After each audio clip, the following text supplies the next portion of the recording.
আজকের দিনটা এত হুড়িপাড়ি করে শুরু হওয়ায় শেষ পর্যন্ত যে দিনটা ভালো কাটবে সেটা কিন্তু একদমই ভাবতে পারিনি।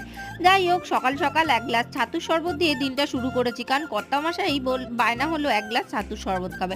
তাই তাকে পেঁয়াজ কুচি লেবু দিয়ে ভালো করে এক গ্লাস ছাতুর শরবত করে দিলাম, আর সঙ্গে নিজেও এক গ্লাস খেয়ে নিলাম। আর ওদিকে মাও বাজার থেকে চলে এসছে, আর তখন আবার মোমুরা নিয়ে আমাকে টাটা দিয়ে বেরিয়ে গেল তার বাবার সাথে ঘুরতে। তারপর যাই হোক, তাড়াতাড়ি রান্নাবাড়ি সেরে দুপুরবেলা এক ঘুম ঘুমিয়ে তারপরে সন্ধে হতেই আমি আর ছেলে বেরিয়ে পড়লাম একটা বিশেষ কাজে। কিন্তু যে কাজেই বেরোই, খাওয়া দাওয়া হবে না তা তো আর হয় না, তাই আমি আর ছেলে আমাদের সবচেয়ে পছন্দের খাবারটাই খেয়ে নিলাম, যেটা কিনা ফুচকা। তারপরে আসল কাজের জন্য চলে এসেছি একটু মনজিন্সে, আর মনজিন্সে এসে একটা কিউট কেক কিনবো ভাবলাম, কারণ পরের দিন কর্তামশাইয়ের বার্থডে, ভাবলাম তাকে সারপ্রাইজ দেবো, কিন্তু উল্টে আমিই সারপ্রাইজ হয়ে গেলাম।